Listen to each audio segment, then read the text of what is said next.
I'm Tina Koehler, and I run marketing globally for Deliveroo. And today I would like to talk to you about breaking down walls. And I actually would like to start with a very personal story to me, because the first 10 years of my life I spent behind the wall. So you might have picked up my accent. I'm German, and I grew up in East Germany. And it was a world where, you could choose between chocolate without nuts or chocolate with nuts. You had to think about having a barbecue on a Wednesday if you wanted to still be able to buy some sausages for the weekend. You had to think about buying a new car about 7 to 10 years in advance, and even then the choice was very limited on what you could get. Basically the first pineapple I ever saw was when an aunt from West Germany gave us one when we met her in East Berlin, and we sat around the table at home with this pineapple, and we had never seen one. Well, we had seen one on pictures probably, but never seen a real one, and we're definitely overwhelmed by it because we didn't know how to open it. My mom was the bravest one, and she actually managed to butcher this pineapple, and it's a memory I still have, and it's just amazing. And so I think it had a big impact on me. And I've told you a few quirky things now, but obviously there were also a few not very quirky things about this. If you lived in East Germany, then you needed to be very careful about what you said outside of your own walls. And my mom would always say that to me, and be careful. You never know, right? You never know who's listening. Really, really difficult. Now, the wall came down in 1989. It was a peaceful revolution. My mom opened a bottle of champagne, well, sparkling wine, really, to be honest. And I guess coming back to the topic here, which is no guts, no glory, I want to talk a bit about what this peaceful revolution has taught us about how you can break down walls. And I think, it's a thing, it's about courage.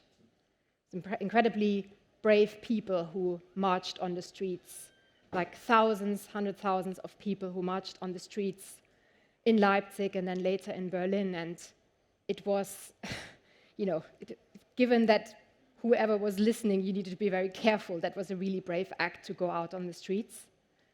There was a piece of luck as well. There were a few people who could have fired some shots on that day when actually people went through the wall, but they didn't. So there were a few lucky choices. There was an optimism. There was hope. If you don't hope, you wouldn't have gone to the streets and tried to change something. And there was a purpose. There was a purpose for freedom, for having a better life, improving your life.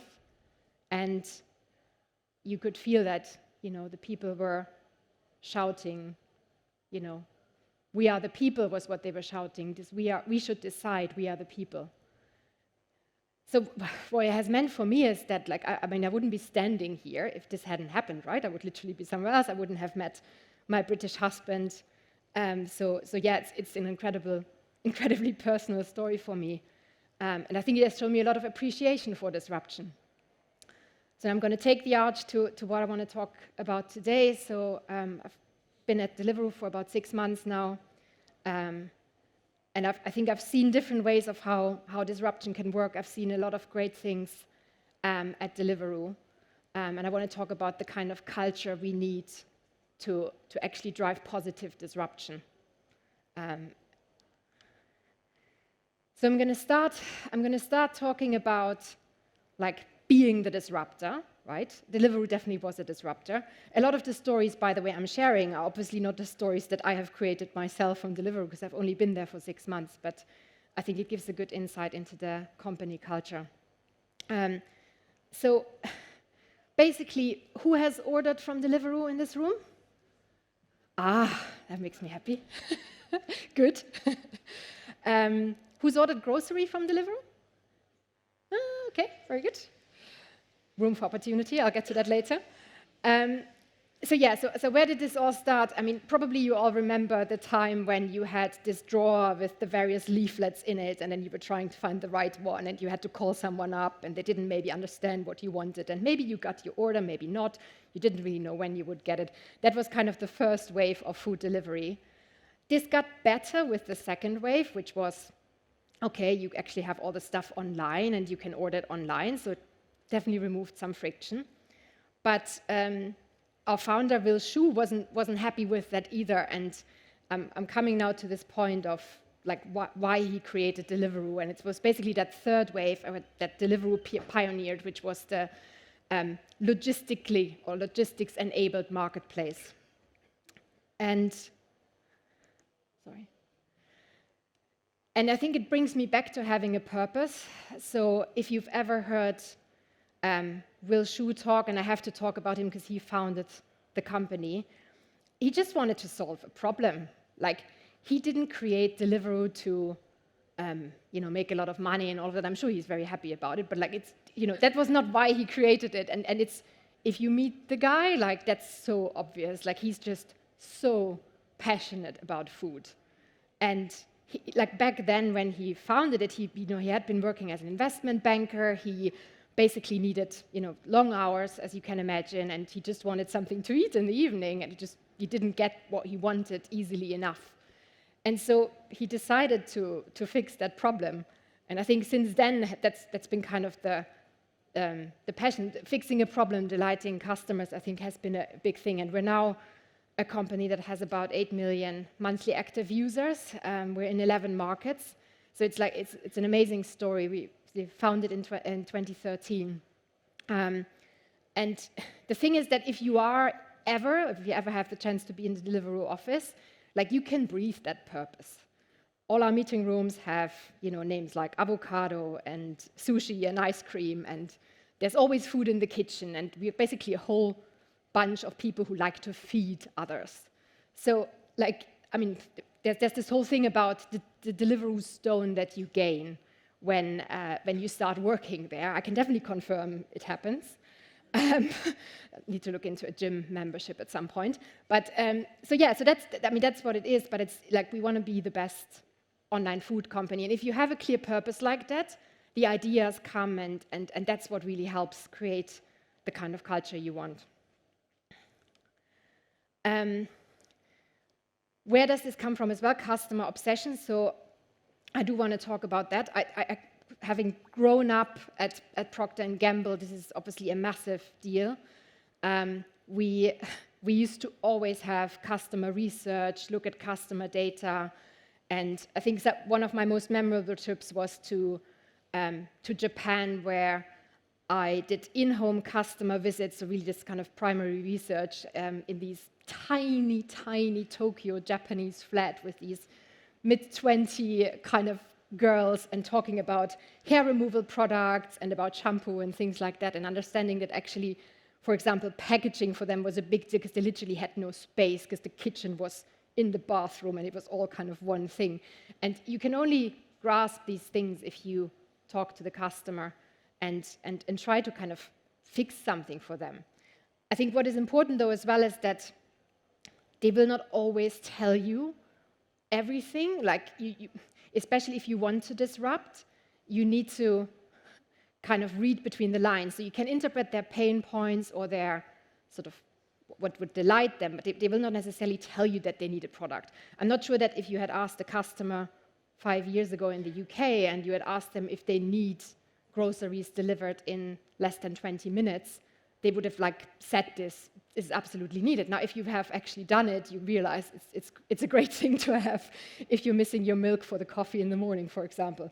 So yeah, I guess read between the lines and find the delighters that can really disrupt the market. And it's not going to be the obvious stuff.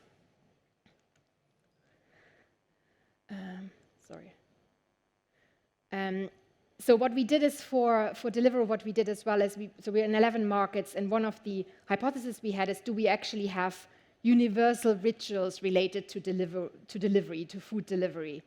And we found that actually there are rituals that account for, like, that exist in several markets, and we created our last campaign based on that. So I will just show one piece of advertising. Shout out to Pablo, who've created this work for us. We've done an amazing job. I think I need to click and then it just... Presents the last gyoza. You ordered this takeaway, surely it's only fair you have it. You need to be 8 moves ahead. How are you gonna play it?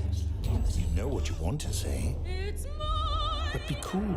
Would you like the last one? Clever boy, acting like he doesn't care. But look at the hand. Always look at the hand. What the? Unbelievable. Deliveroo. Food. We get it.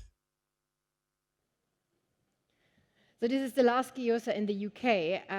It's the last sushi in France, and it's probably another thing in the other markets, but basically the principle is the same. Like the last bit, I mean, we've all been in this situation, right? So yeah, so I think that's about like finding those rituals and really talking about them, and hopefully that's going to connect our brand with the customers. Second example I want to give you is editions. So if you're a customer, you might know it.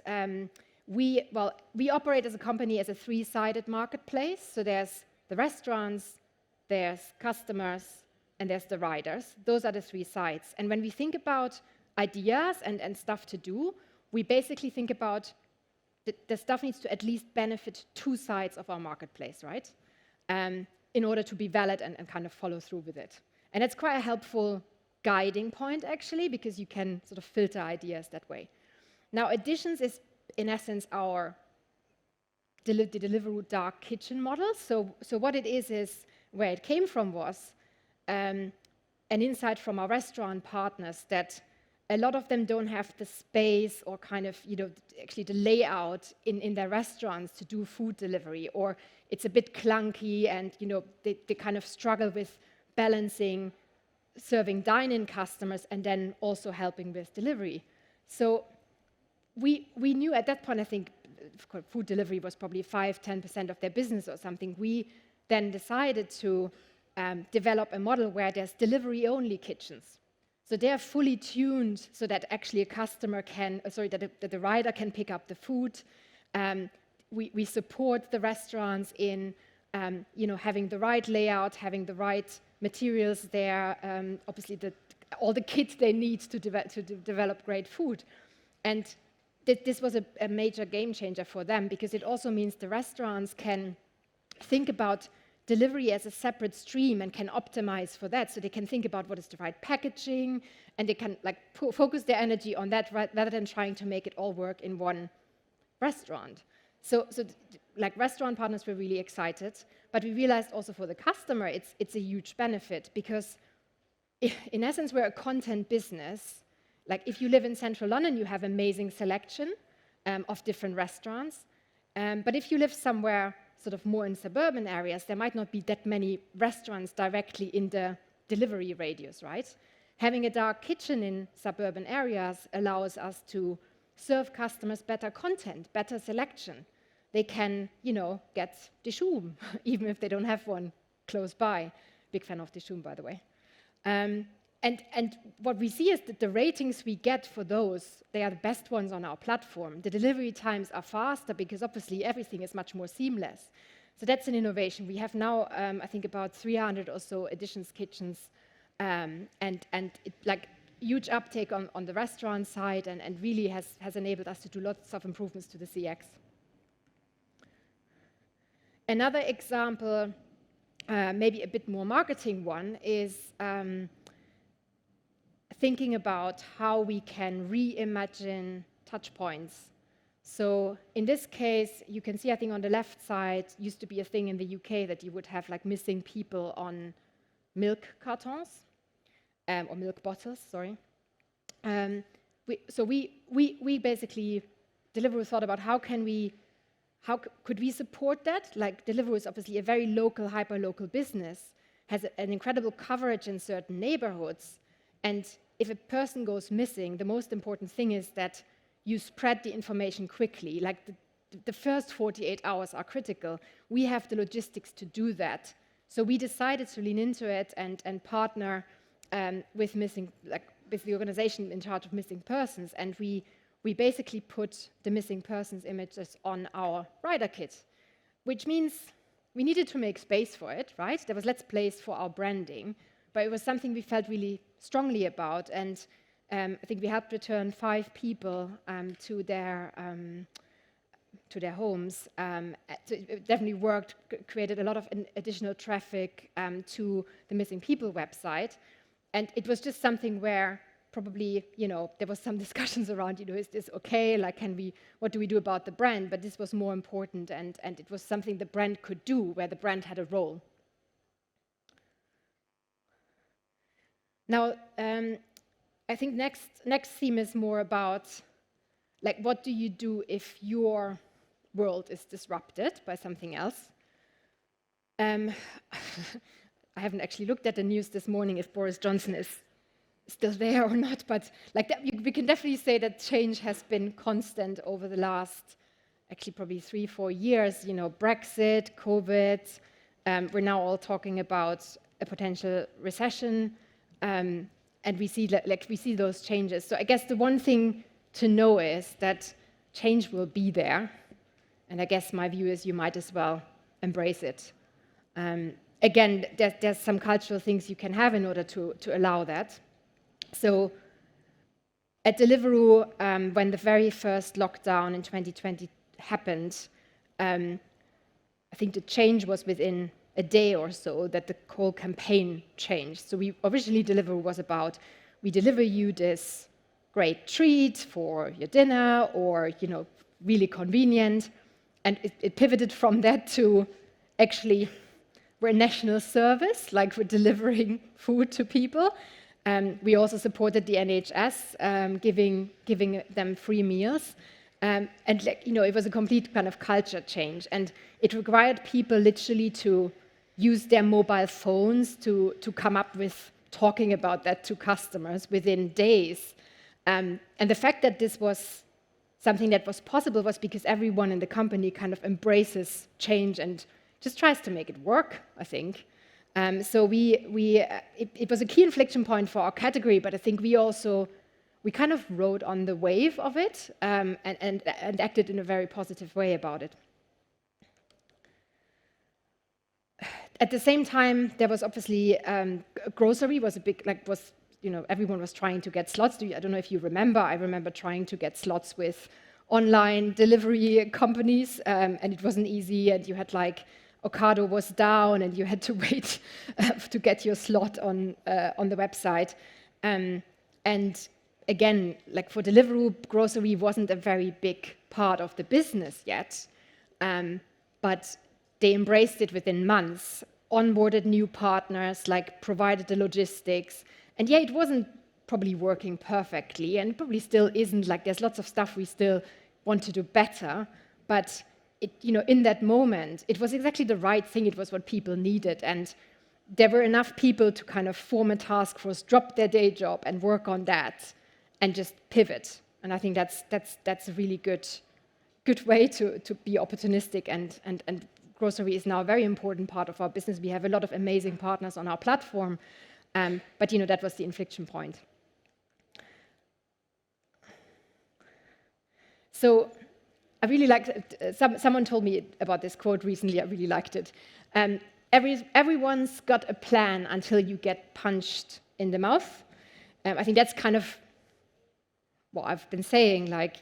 Just assume that something is gonna go different versus what you anticipated, and maybe just as a practical thing, we're all probably doing our planning for the rest of this year. Some of us have maybe started to work on our 2023 plans. This is not a time where you want to get really perfect in your plan up to the littlest detail. I think think about scenarios, think about different, depending on how the environment develops, so how is the category going to grow that you work in, how is customer sentiment going to develop, and just work on some scenarios and try and be flexible and be transparent about when you need to decide on certain budget items, and then I think you'll have a much better time dealing with change if you almost, change your processes and your mechanisms to allow flexibility. I think we all will need flexibility over the next 18 months.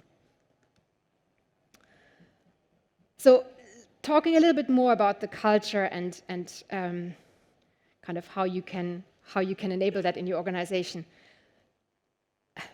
So, I mean, I talked about how the Berlin Wall came down and that it was a peaceful revolution. So it wasn't actually about destroying the wall. There was a lot of forces there that kind of made it happen, that actually someone opened the door and people could go through. I think there's a lot of walls that we build in ourselves, so that we have in our heads, and they're probably the toughest one to crack. There's also a lot of walls that can be built in an organization that prevent people from coming up with ideas. As leaders, what we need to do and what I'm trying to do every day is to create a culture where people think they can question the walls and they can climb over them, ideally. So how do I do that? Celebrating failures as much as wins. Have a highlight of the top thing that didn't work in the last month and talk about it, what you learned. Like, it's great, you've learned something. This doesn't work, so you can try something else. If you do that, and if you create a culture where people think they can make mistakes, and it's like a safe environment, then this is going to be the game changer to bring a lot of new ideas. And I guess that's what I want to talk about as well. If you think about product development, so let's say our app, our website, we have a lot of incremental changes that we're making. They will ladder up to a big change, to a big improvement of the CX. It's not going to be the one thing. In fact, experimental wins are really rare, less than 10%, like significantly less than 10% of our experiments actually succeed. So you need a lot of ideas. You need a lot of scrappy testing. You need to be able to have loads of ideas, scrappy testing to narrow it down to a smaller set of ideas, and then you can do the robust testing. But those are the kind of mechanisms you need in order to then make all these incremental wins, and it adds up to a big improvement to the CX. I think one of the really successful experiments, stuff we've implemented like in the last year or so, is tips for riders, right? So it's much easier now to tip the rider. It was actually a very small thing to do in terms of the mechanics, but it had a big impact for our riders, big positive impact. And that's the kind of stuff, like, you never know what's going to work, and some really small things may have a huge impact. At the same time, and I think at Deliveroo, that's something like, we're all about disruption, we're all about new ideas and coming up with them and implementing them. It's very important to also say disruption cannot be the 24-hour normal mode. Take choices, like, what are you not going to do next year? If you don't take those choices, if you don't have that on your list, then I think you're going to fail, because you do need to focus on some big bets. I know some of our restaurant partners are very conscious about how they deal with delivery. So, for example, they will not have the same menu on delivery than they have in their restaurant, because they know, Deliveroo is a good example, they don't have grilled meats on their menu for delivery because they know it's not going to be as good. So they don't want to do that. They want to, like, the important thing is the good customer experience. So take these choices, say no to some things, and that's going to be really good. I guess this is maybe when I talked to Will about this speech, like that was his one thing that he said, and I think it's very true at Deliveroo. The importance of primary research. So I love a spreadsheet. Like, please, yes, love it. Give me one. Lots of data, always good. But talking to customers directly, talking to restaurants directly, it gives you the texture, it gives you the context to the data, that allows you to actually draw some insights from the data. Because we all have lots of spreadsheets, but how many insights do we really have? Like real insights that tell us you need to do this instead of this. Earlier this week, we had a session where we met with some restaurant founders. They came to our office and we just had a chat with them. And that was amazing, like how they think about their brand, how they do storytelling as a brand, like so many interesting insights, so many ideas for us, how we can actually make the product better. It was amazing. We had another event where we invited a few of our top customers also to the office. We obviously served them all a lot of food, as you can imagine. But then we talked to them. So we were like in small groups, and we talked to them and chatted about what they like and what they really hate about Deliveroo. And again, it was super insightful. It will allow us to develop a pipeline of ideas. So I think that's that culture and exchanging that and using the app yourself, using competitor apps yourself. Will goes out still and does deliveries himself, and we're all encouraged to do that because it just gives you a different viewpoint. I think that's really important, as is diversity of thought. So really important to mention, we have all of them in the room, have the techies, have the data crunchers, have the creatives, have the people passionate about strategy or about restaurants or everything, have them all in one room, and you will get the best ideas. I'm convinced this works, and I've always seen it work. Once you dial up the diversity of opinions, you actually get the best ideas. And it's amazing, we had this week, an offsite with all the global heads of marketing, and we kind of mixed it up, and the discussions between someone who is in the market and someone who is in the center working on a MarTech solution and them demoing this solution to the markets, it was just really great how it sparked all kinds of new ideas. So it's a bit like, different kinds of food. If sometimes you'll be in the mood for wings with barbecue sauce, sometimes you'll be in the mood for ice cream, and you just need to make sure you have the diversity and think about that when you eat. So it brings me to my last slide, sort of on time, right? I think. So I guess coming back to the walls that we have to break down, or maybe the walls we have to run around, or the walls that we have to climb over. I really like the topic, by the way, no guts, no glory. I'm all for that. It's great. It's quite fascinating what your inner walls can tell you not to do. When I started my career, I used to be really scared of public speaking. And here I stand, right? The quote that's always been my quote, that I've loved this for probably 20 years. So courage is being scared to death and settling up anyway. And so I guess I want to just ask you to not listen to the walls in your head, break them down. And maybe for your next meal, you'll grab the extra hot sauce and see what happens, and enjoy the ride. Thank you very much.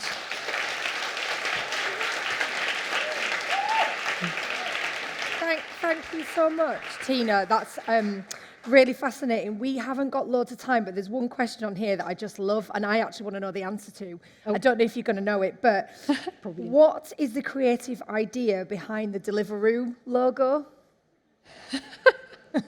Any ideas?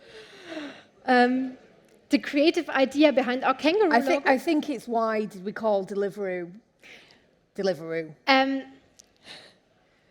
I won't say too much about it, but basically I would say it was less strategic than you would think, is what I'm going to say about it. A bit like the Airbnb logo. And I don't actually know what the story for that is. So Airbnb called it Airbnb because the first time that they ever had someone sleep over, they just put an airbed in the airbed in the room. And I know, like, I went to Airbnb in 2018 after I sold my first company, and Brian was telling me that they took me to the brand wall and they were going to change the name, and then they decided not, and they kept it. And I think Will's actually looked at Deliveroo in the past and gone, actually, I really like it, and kept it. So I think it's just one of those like happy accidents. But thank you so much for that. It was absolutely You're very fascinating. welcome. Thank you. Thank you. Don't go anywhere.